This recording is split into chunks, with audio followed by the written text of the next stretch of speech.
पिछले दिनों में हमने भजन संहिता 23 के आधार पर कुछ विचारों को आपके सामने रखा। उसके दूसरे भाग की ओर मैं आपके विचारों को ले जाना चाहूंगा। भजन संहिता 23 उसका दूसरा कलाम Psalms 23 वर्सेस 2।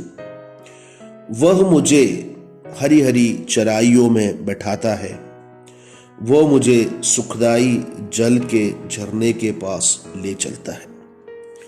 पिछले दिनों में हमने सुना, हमने पढ़ा कि इस्राएल का परमेश्वर उनके लिए चरवाहा है। दाऊद कहता है कि यहोवा मेरा चरवाहा है, इसलिए मुझे कोई घटी ना होगी। इस्राएल का राजा जो इस्राएल को चला रहा है, वो अपने व्यक्तिगत जीवन में, नैतिक जीवन में वो कहता है कि मेरे लिए या मुझे चलाने वाला मेरा परमेश्वर है, वही मेरा अच्छा चरवाहा है।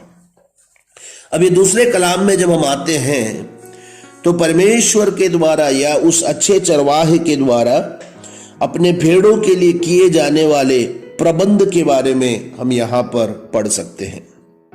मुझे सुनने वाले प्रभु में मेरे प्यारों, अगर परमेश्वर आपका चरवाहा है, अगर परमेश्वर आपको दिन प्रतिदिन आगे बढ़ाता है या आप एक भेड़ बनकर उसके अधीन में हैं, तो आपके लिए परमेश्वर के द्वारा किए जाने वाले कुछ प्रावधान हैं।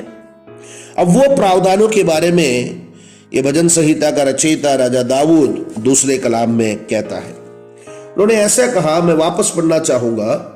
वह मुझे हरी हरी चराइयों में बैठाता है, वह मुझे सुखदाई जल के झरने के पास ले चलता है।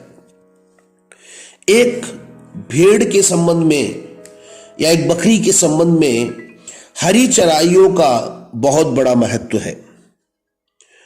हरी चराइयां उसके जीवन की सबसे बड़ा अनुग्रह है। जहां तक उसकी भोजन रीति को देखें, वो हमेशा यही चाहता है कि उसे जो है हरे घासों का प्रावधान हो या उसके लिए खाने के लिए या उसके भोजन के लिए हरी वस्तुओं का प्रावधान हो।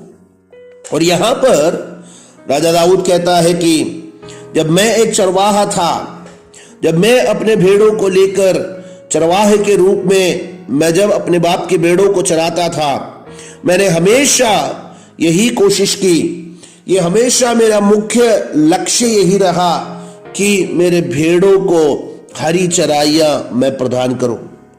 जब एक जगह पर चराइयां के घास खत्म हो जाते थे या एक चराई जब सूख जाती थी, तो मैं नए चराइयों के खोज में निकलता था, क्योंकि मैं अपनी भेड़ों को किसी भी प्रकार से कोई पुरानी नहीं परंतु नए घास की खोज में हमेशा लगा रहता था।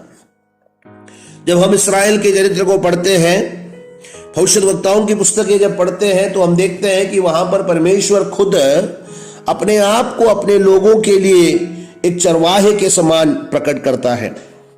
परमेश्वर बारंबार कहता है कि हे इस्राएल, मैं तुझे एक चरवाहे के समान मैं तुझे आगे बढ़ाऊंगा, मैं तुम्हें चराइयों में चराऊंगा। हमेशा परमेश्वर उनके लिए एक चरवाहे के समान दिखाई दे पड़ता है। यह उनके लिए बहुत ही साधारण सी एक बात भी है, क्योंकि इस्राएल का सबसे मुख्य धंधा ही भेड़ों को चराना है और उनके नैतिक जीवन से अपने लोगों को जोड़ते हुए परमेश्वर उनसे बातें करता है। आज भी परमेश्वर वैसा ही है, हमारे नैतिक जीवनों को आपस में जोड़ते हुए, हमारे दिन प्रतिदिन के जीवन के उदाहरणों को देते हुए परमेश्वर आज भी हमसे बात कर रहा है। परमेश्वर कहता है, मैं तुम्हारा चरवाहा हूं। और यहां पर दाऊद कहता है, वो मेरा चरवाहा है, मुझे घटी ना होगी, वो मुझे हरी हरी चराइयों में ले चलता है। इस्राएल के विषय में देखें, परमेश्वर के द्वारा चुने गए लोगों के बारे में देखें, उनसे भी परमेश्वर यही कहता है।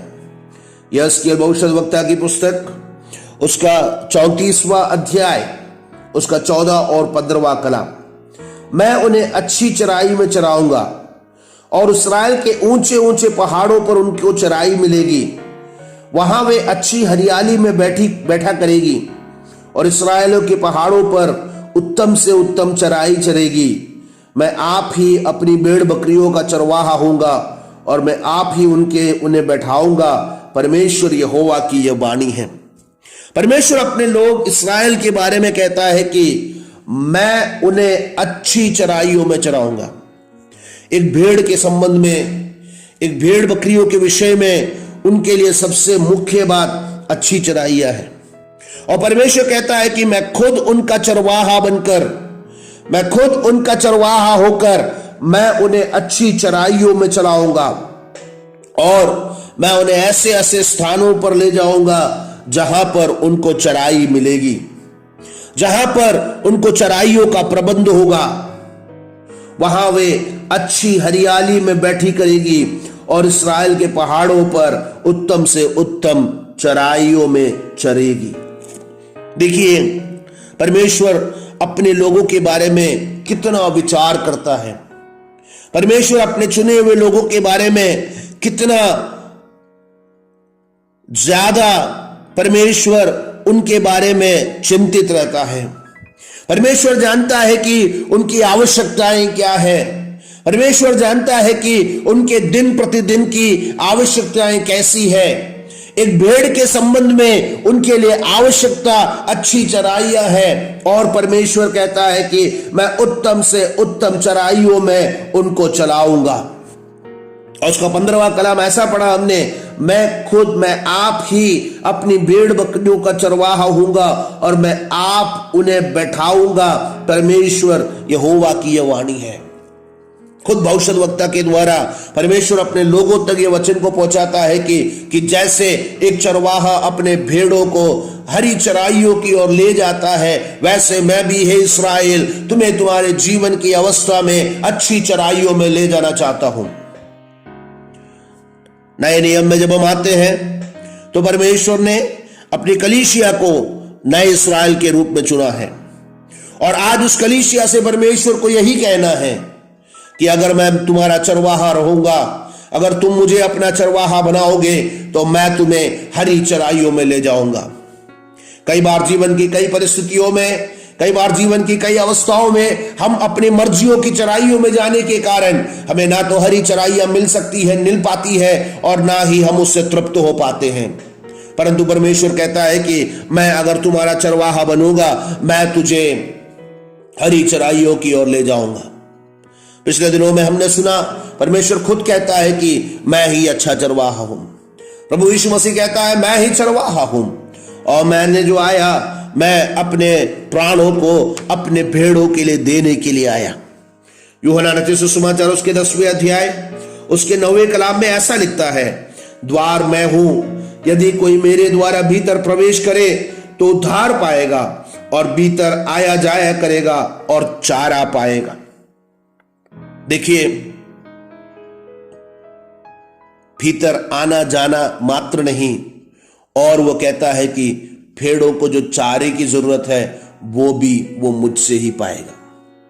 प्रभु मेरे प्यारों, मेरे अजीजों, आज आप जब इस वचन को सुन रहे हो, मैं आप लोगों से विनती करूंगा कि आप उस अच्छे चरवाहे को पहचान लें, क्योंकि एक अच्छा चरवाहा ही अपनी भेड़ों को हरी चराइयों की ओर ले जा सकता है।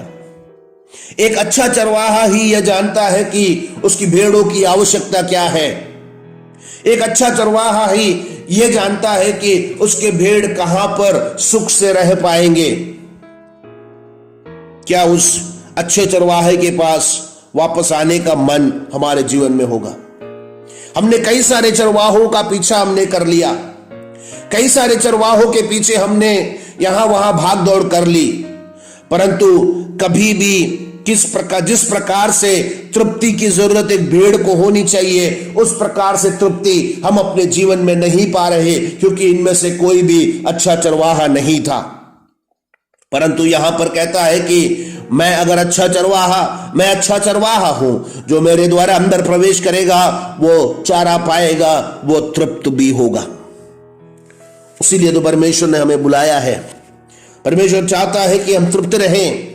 परमेश्वर चाहता है कि हमारे जीवन में परमेश्वर के द्वारा किए जाने वाले प्रबंधों को हम अच्छी तरह से देखें, खुद से चराइयों की खोज में ना जाए, खुद से चराइयां खोज के ना निकले, परंतु अच्छे चरवाहे के अधीन में आ जाए। वो अच्छा चरवाहा आपको अच्छी चराइयों पे ले जा सकता है। और वो कैसे चलाता है? यशायाह भविष्यद्वक्ता की पुस्तक 40वें अध्याय उसके 11वें कलाम में ऐसा लिखा है, वह चरवाहे के समान अपने झुंड को चराएगा। इस्राएल के विषय में, परमेश्वर के बारे में यशायाह भविष्यद्वक्ता कहता है कि वो अपने लोगों को चरवाहे के समान अपने झुंड को चराएगा। वो भेड़ों के बच्चे को अखबार में लिए रहेगा और दूध पिलाने वालियों को धीरे धीरे ले जाएगा। वो भेड़ों की आवश्यकता को जानता है, वो भेड़ों की दुर्बलताओं को जानता है, वो भेड़ों की कमियों को जानता है और उनकी आवश्यकताओं को जानते हुए उनके अनुसार वो अपने भेड़ों के लिए कार्य करता है। जो छोटे भेड़े हैं उनको अपने कंधों पे उठाता है और जो मादा भेड़ है उसको वो धीरे धीरे चलाता है, क्योंकि वो जानता है कि ये दोनों ही निर्बल है, ये दोनों के अंदर में बल की कमी है। परंतु एक चरवाहा होने के कारण, एक चरवाहा होने के नाते इन दोनों की सुरक्षा मेरे लिए बहुत ही अनिवार्य है। उसी पुस्तक में, यशायाह भविष्यद्वक्ता की पुस्तक उसके 39वें अध्याय में जब हम आते हैं, उसके 10वें कलाम में परमेश्वर कहता है कि वे भूखे और प्यासे ना होंगे, ना लूज ना घाम उन्हें लगेगा, क्योंकि वो जो उन पर दया करता है वही उनका अगुआ होगा और जल के सोतों के पास उन्हें ले चलाएगा। यही दाऊद कहता है, वो मुझे सुखदाई जल के पास ले जाता है। कौन ले जा सकता है? एक अच्छा चरवाहा ही। यहां पर परमेश्वर को परिचय करवाते हुए यशायाह भविष्यद्वक्ता कहता है कि परमेश्वर क्या करेगा? परमेश्वर अगर उनका परमेश्वर रहे, अगर वो उसका चरवाहा रहे, तो वे भूखे और प्यासे ना होंगे, ना लूह और ना घाम उन्हें लगेगा, क्योंकि वो जो उन पर दया करता है वही उनका अगुआ होगा और जल के सोतों के पास उन्हें ले चलाएगा। क्या आप में आज भी आत्मिक भूख बाकी है? क्या आप में आज भी आत्मिक प्यास बाकी है? इसका कारण यही है कि यहां की चराइयां आपको तृप्त नहीं कर पा रही। जो जल के सोते आपने ढूंढ रखे हैं, वो जल के सोते आपकी प्यास को बुझा नहीं पा रही। परंतु परमेश्वर का वचन यहां पर कहता है, मैं अच्छा चरवाहा हूं। अच्छा चरवाहा अपने भेड़ों को हरी चराइयों में ले जाता है, जिससे उनकी तृप्ति होती है। वो उसे सुखदाई जल के पास ले जाता है, जिससे उसकी प्यास की बुझावट होती है। आइए उस परमेश्वर के प्रावधान को समझें। अब उसके लिए हमें करना क्या होगा? हमें मात्र उसके भेड़ बनकर उसके अधीन में रहना होगा। यही भजन संहिता का रचयिता कहता है, दाऊद लिखता है, यहोवा मेरा चरवाहा है, मुझे कोई घटी ना होगी। अगर वो मेरा चरवाहा है तो मेरे जीवन में जो भी चीजों की प्रावधान चाहिए वो मेरे जीवन में वो प्रबंध करेगा। मेरे प्यारों, मुझे सुनने वालों, आपके जीवन की आवश्यकताएं कितनी भी बड़ी क्यों ना हो, आपके जीवन में कमियां कितनी भी ज्यादा क्यों ना हो, आप कितने भी ज्यादा भूखे या प्यासे क्यों ना हो, परंतु आज सुबह के समय वापस परमेश्वर की आत्मा आपसे यही कहती है कि मैं अच्छा चरवाहा हूं, मेरे शरण में आ जाओ, तुम्हारी भूख मिटेगी, तुम्हारा प्यास दूर होगा। आइए उसकी शरण में आ जाए। आइए उस अच्छे चरवाहे को वापस अपने जीवन में एक मौका दे और कहे कि प्रभु मैं भूखा हूं, मैं प्यासा हूं, अच्छी चरनियां मुझे नहीं मिल रही, यहां के जल मुझे तृप्त नहीं कर रहा। इसलिए प्रभु ने सामरी स्त्री से कहा, जो यहां का जल पिएगा वो वापस प्यासा होगा, परंतु जो जल मैं तुझे दूंगा वो तुझे अनंत जीवन की ओर ले जाएगा। वो प्यास हमारे जीवन में होनी चाहिए, वो भूख हमारे जीवन में होनी चाहिए। उसके लिए आइए प्रयासरत रहे, उस अच्छे चरवाहे के अधीन में हो जाए आने वाले दिनों में वापस इस अच्छे चरवाहे के बारे में आप पढ़ेंगे, उसके बारे में मनन करेंगे। परमेश्वर इन वचनों के द्वारा आपको आशीष दे।